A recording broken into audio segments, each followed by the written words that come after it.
Slick Leaf 2.0 here to talk about My Hero Academia latest translation of chapter 318. Now I will begin. Deku is talking to Endeavor, who tells him that heroes from other countries are coming, so he asks him to rest for a moment. However, Deku tells Endeavor that he can still move, but at that instant the other One for All users intervene and ask Deku to rest despite the warnings. Deku insists that he can still continue, and upon hearing that, Nana and the former One for All users mention that their words and quirks are pushing Deku beyond his limits. Any of the former One for All users mentions that Deku is doing the right thing, as they are going through a difficult time, and there is no time to hesitate after that. Deku is fighting against some villains in a shopping mall, and upon seeing him, people believe that he is an ally of All for One, and, after defeating the villains, Deku flies away, while wondering where Shigaraki is. Deku also mentions that he cannot allow anyone to get hurt. For that reason, he needs to try harder in order to perfect One for All. He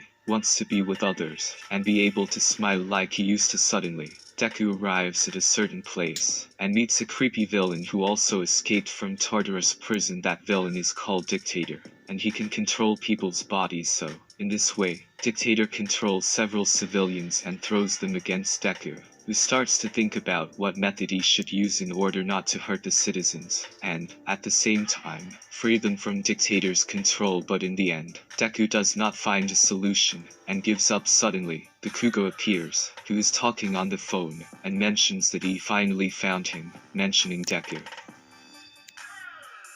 Growing concerned that Deku is listening to the Vestiges too much, and they might not fully realize that their advice and viewpoints might be impairing his own judgment. If Endeavor tells you to chill out on the hero work for a bit, you know you're going too far. The same mistakes, again and again. You're in Kruger attack on Titan. No matter the show, his words continue to age like fine wine. The second user should note that cutting everyone off will only result in a worse conclusion. Very rarely is it wise to go down the loner route, and as literal fucking superheroes, it's absolutely dumb to assume that you would be better off by yourself. Well, now, I'm wondering what's going on with the second vestige dude.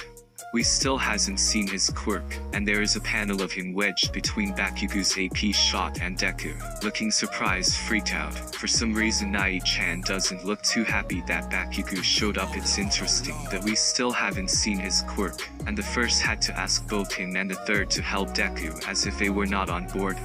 Wonder if that has something to do with the second being the only one to encourage Midoriya's self-imposed solo journey. The other heroes from other countries are coming. That's cool. They better not show up, and job it'd help the world building out immensely. If there is legit heroes on guys like Endeavor's level, or maybe a Goho situation where we have someone who is stronger than All Might himself, but is overconfident in his quirk, so much potential for them coming over. I pray they don't go out like Lady Nagant. Other powerful heroes are given. All Might level is impossible, though I think, on account of how powerful All for One and One for All are. But we've seen him, and apparently he wasn't the #1 hero in America. Whoever that is, has to be absolutely bonkers to be able to compete with CC, and his broken core. Horikoshi has a potential gold mine, with finally introducing other heroes that can hold their own. When taking a closer look at the Dictator, you can see threats emanating from him. His quirk probably is something like puppeteering, so essentially short-range Shinso. The sophistication of his control probably goes down with the number of marionettes, so he basically commands a zombie army in his immediate vicinity. Might vestige can now speak to Izuku. That's strange. I wonder if the real All Might has any power over his vestige, or if it's just kinda a separate entity that acts like All Might, but isn't really him. I don't know yet. My head hurts if I think about it too much. Now, it's a part of his consciousness, rather than a normal vestige. I think it's more connected to All Might, at least when he's near. His vestige cried, and it seemed like Am was wiping tears away at the same time.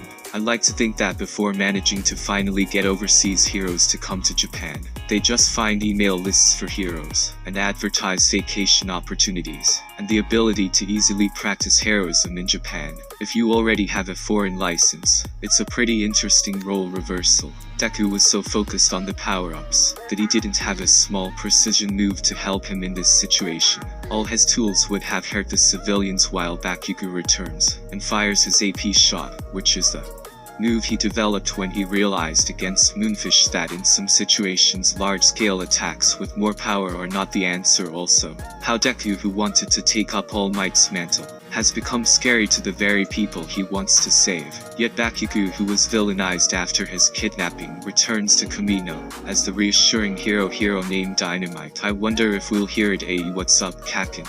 It's been a minute. Makes sense that Deku's friends would arrive once he gives in to his fatigue. Though I wonder if Deku will still go down the lone wolf role, now that his friends are around. Will that plotline be immediately dropped, or will he and Bakugo argue about it for a few chapters or an arc also? Has Bakugo and Wanna been constantly searching for Deku? Or did it start recently? Maybe Endeavor told Shoto what Deku's condition was like, and then Bakugo said, "Uh-oh, I know what's going on. I was fine if he was with the top pros. But trying to do this by himself?